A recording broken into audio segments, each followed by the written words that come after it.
I want to keep it really centered here around this concept of relationship. Re-lat-ion-ship.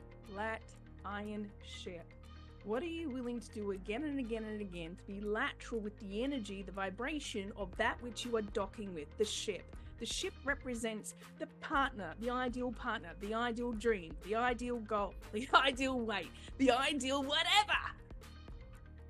What are you docking with? Because you need to be congruent with it. If you're not being that energy, it ain't going to dock.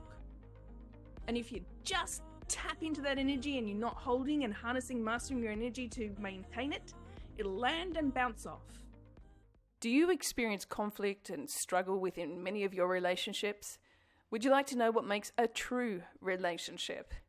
Well, stick with me here, because in this episode, I'm going to share with you some of the training from inside my signature program, the Awakened Soul Program Live Experience. I'm Katie Joy, the Global Butterfly, helping you to transform your life and business from the inside out with love. I'm sick of asking me stupid questions like, do I want to be married and do I regret not having children? And I'm like, oh, for God's sake, that's how I felt. Like, really, as if you want to ask me stupid questions like that. Projection, that's all it is. They're just projecting, and they can sense it at actually being a good mirror for you when that happens as well, because it helps you qualify and disqualify what you are creating in your world. Make sense? Yeah. Yes. So yeah, they can be annoying, and it's really useful to use them as reflection points to go, okay, well, it's good. I'm clear I don't want that. And that's okay. I don't need to justify it. No, I don't. But I mean, but I just sort of, anyway, it doesn't matter. It was interesting. Awesome. Yep. And usually what comes up with those kind of comments is we tend to get the little wobbles in the inside and challenge what's wrong with me, or is there something wrong with me because I don't want that, right? Right. Yeah? Did that come up? Yes. A little bit. Yes. Excellent. Thank you. And you what you're experiencing right now is very normal at this point in the program. And a lot of people will experience that in whatever area of their life. And today I'm going to really deep dive in it. So it's excellent because it shows you are right on track. Thank you. Until we go through, if there's any questions you have as we go along, feel free to put them into the chat and I'll check them and then and respond to those. So let me just anchor you back into where we are right now. So this whole journey, it begins with getting clarity. Step one, with the mountain, knowing what you want, and then also having clarity on what's holding you back. If you don't know what you want, no one can help you get to where you want to go.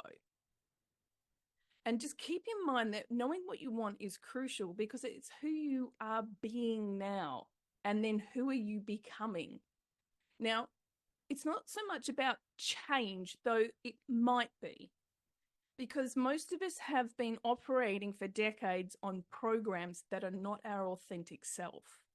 So we've been masking up and operating as if we are these people. But then as we're coming into an awakening state and exploring as a seeker into, well, who am I? What's my life about? What am I creating next?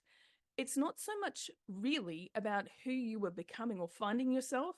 It's really more about letting go of all those elements that are not you to allow the creation of who you are to shine. Make sense? So step one is clarity of what you want. What does your life look, sound, and feel like? What are you creating in your world? You need to know. That's a lot of pressure if you haven't operated in that state, because we've tend to be trained by conditioning, programming, and patterning to look for validation and for our needs outside of ourselves, whether that's through partners, through work identity, through a business identity, through our community, through our family, whatever, even through our health. That has been often who we've identified with, and then that determines what goals we've set or don't set, based on what we believe to be true or believe not to be true, or believe to be available or not to be available for us. Is this making sense? Are you with me? This is powerful so far. Yeah.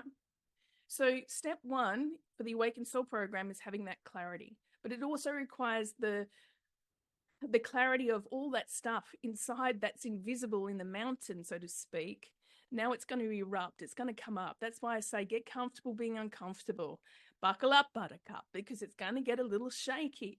Because all that stuff that you've been suppressing and hiding and running away from, you've given it permission now to say, oh, hello, I either need to be resolved and dissolved or let go of.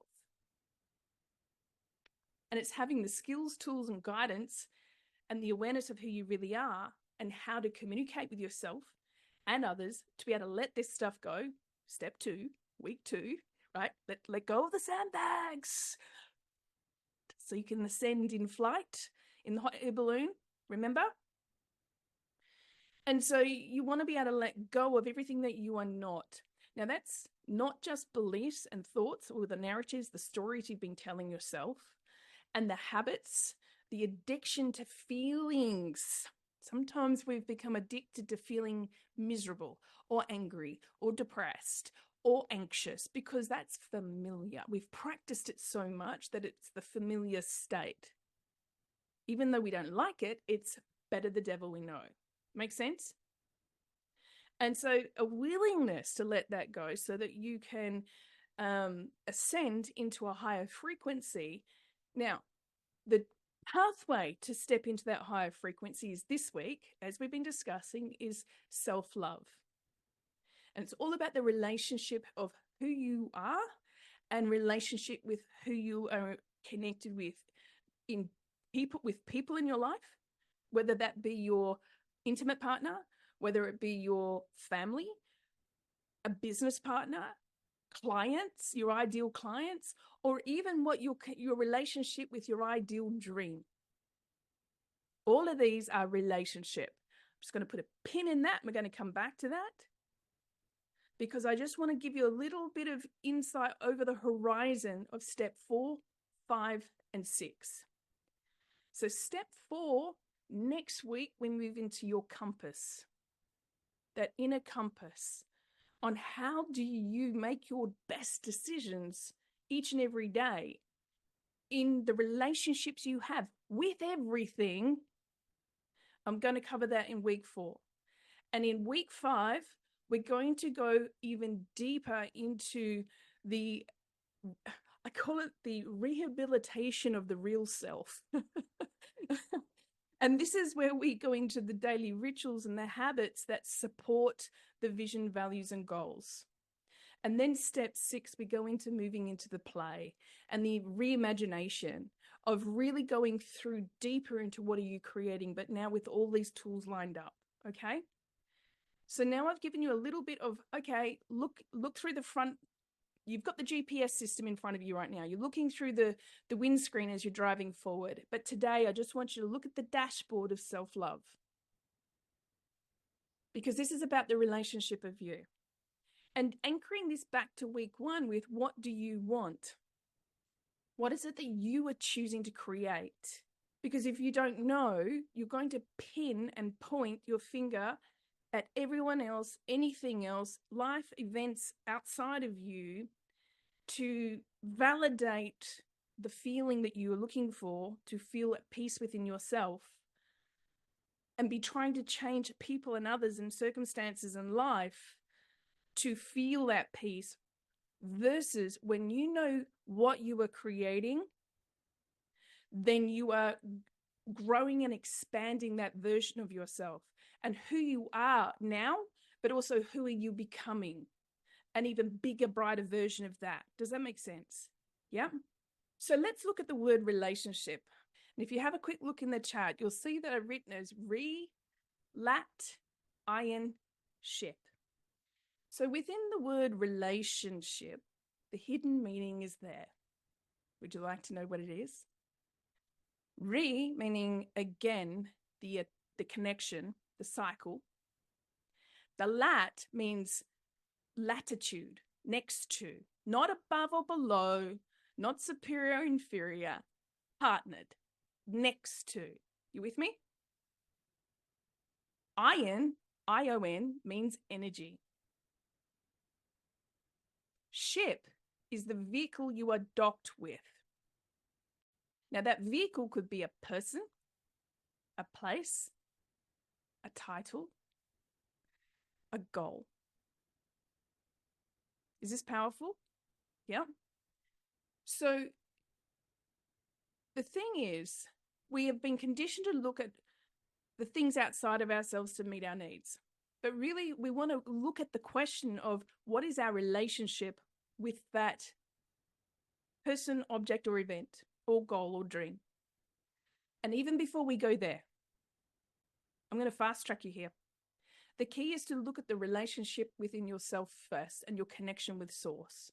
If you are looking outside of yourself for the answers, you're looking in the wrong direction. Because the direction is an inner one where you are connecting with who you are being in relationship with source, with your allowing this divine energy to flow through you.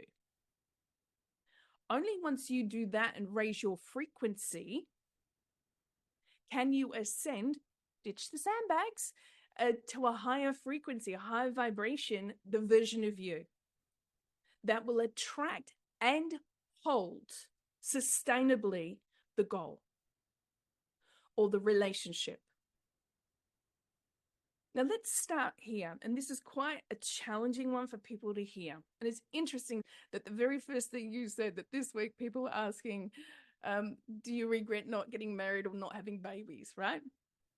Good for you for knowing what you want. Because most marriages fail. Statistically, there's, over 50% that fail. And actually this bit's warped because the first marriage is like something around 23, 24%. I think the second marriage has got like a 53 or 56% failure rate. And third marriages have an even higher one in the 70% range. They're not very good statistics, are they? Why do they get worse?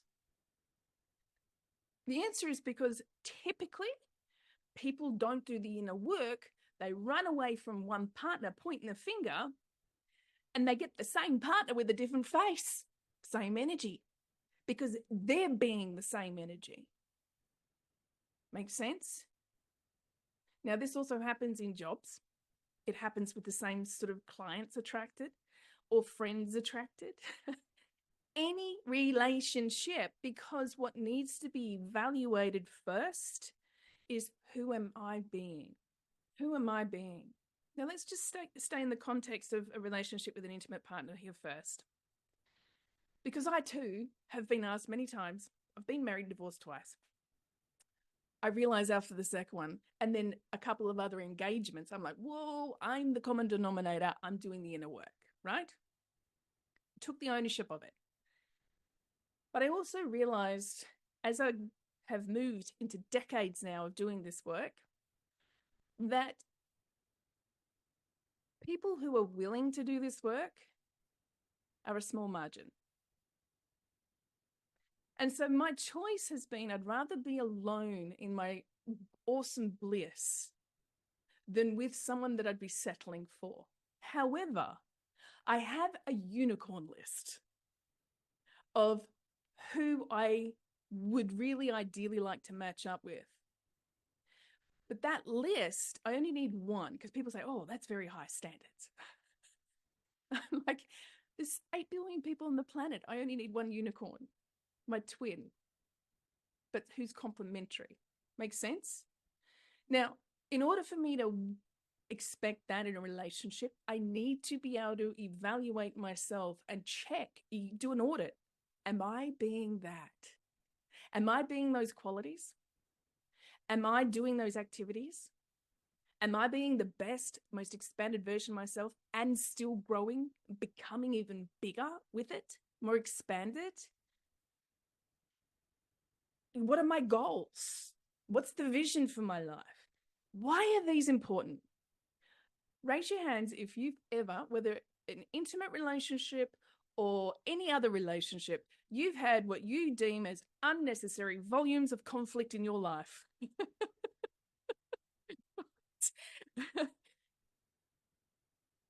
Why? Now, isn't that the question for the day? I might suggest the opportunity there, as it is for me too, and something that I constantly evaluate and tweak and use life as a mirror to go, oh, I qualify or disqualify. It's about judging what's right for you. It's not about judging whether someone else is good or bad. It's just, is it aligned with you or not? Make sense? Because you're going to use judgment. That's wisdom. But you don't need to go into superior or making someone right or wrong. The key is when you know who you are now and who you're becoming, because you have a clear vision, you've got clear values and clear goals, and you know the qualities of who you are, you also really do an honest audit of where you fall short. And you have an honest communication with yourself and with anyone else that you come in contact with, any goal that you have, whether that's to get into a partnership, whether it's an intimate partnership, de facto or married or dating, doesn't matter. How are you spending your time? Is it with someone with the same vision, values, and alignment? If it's not, don't waste their time and don't waste yours. Be honest. It's not about rejection or claiming acceptance, but here's why you can see why it's so important to do the deprogramming, correct? Because otherwise you're going to go and people please so that you're not rejected and that you can be accepted. But if you're willing to have the hard and difficult conversations, but with love, you are giving yourself and the other person an opportunity to do a full alignment and risk assessment, whether this is going to be a peaceful union moving forward, or if as soon as the bumps start getting bumpy, it's going to go into conflict and get resentful from both sides, because no one wins. When you do it from a place of full audit, you come from a place of abundance. If you're doing it and hiding aspects of self and you're trying to get somebody else to meet your needs and be validated, it comes from a place of lack. Make sense? Yep. Now, this is true, not just for personal, intimate relationships. This is also true for the job, career, or business that you want to create. It is also true within business, the clients that you attract, your ideal dream clients. Are you being that? Are you being the qualities that you are pulling in? If not, do an audit and check in. Are you, it's also relevant whether it's friends or even work colleagues, a work environment. Is this useful? Super useful? This really comes back to your relationship with yourself. And when you experience the world, do it in an adventurous state to judge and assess, but not to make someone right or wrong and cast and project your values onto someone else. But you're sorting and sifting the energies in the field to see who's a good match, who's a good alignment, and who's going to get on the same tracks as you and grow so that you both add value to each other. You multiply yourself. You don't detract. Because the minute you go into any relationship, whether it's intimate, friendship, or client, business partnership, as examples, or any other relationship, if there is an imbalance of someone sacrificing and paying the price that is their core vision and goals to meet and have someone else connected, you're going to go into power play. It gets into conflict. And it becomes a right, wrong, good, bad, resentment. It'll dissolve. It won't work. And you could both be losing years, decades of your life. My honest opinion, most marriages stepped into without even having an awareness of self first, therefore have no clear vision of values, and at some point there's a hiccup and a bump along the road. But it requires the willingness to have full integrity with self, be transparent and honest, and have difficult conversations in a loving way with no attachment. You heard that a few times now, right? Without the attachment of what you want being received, And it also comes with trust, knowing that maybe someone ticks 9 out of the 10 boxes that are the top key things for you. But the one that's not ticked, it's a deal breaker. You can't, if you choose to justify and pay the price because, they've got the other 9, it's not really serving either party. However, if you had the viewpoint of, wow, this is amazing, I'm so much closer. Look how super close I am to that vibration of that field. That means possibly the next one. Or maybe it's a situation of clarity of one or both partners to get clearer so that has a more defined direction based on the values, the vision and the values for those goals, that they're more common. And now there's no struggle because you're in the same direction with the same priorities. Is this making sense? Because whatever goal you have, and you'll have many goals, there's always a price to pay. There's always a price to pay. Are you willing to pay the price? Just make sure that that price that you pay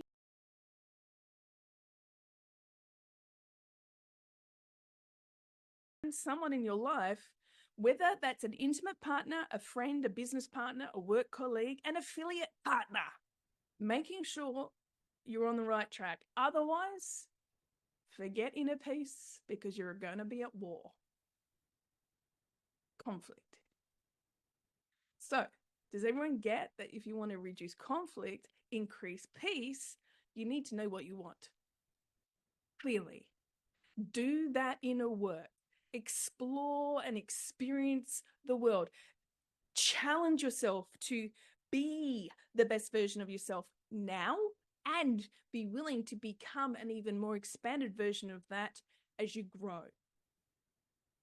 Oh, there was a lot in there for today, but I want to keep it really centered here around this concept of relationship.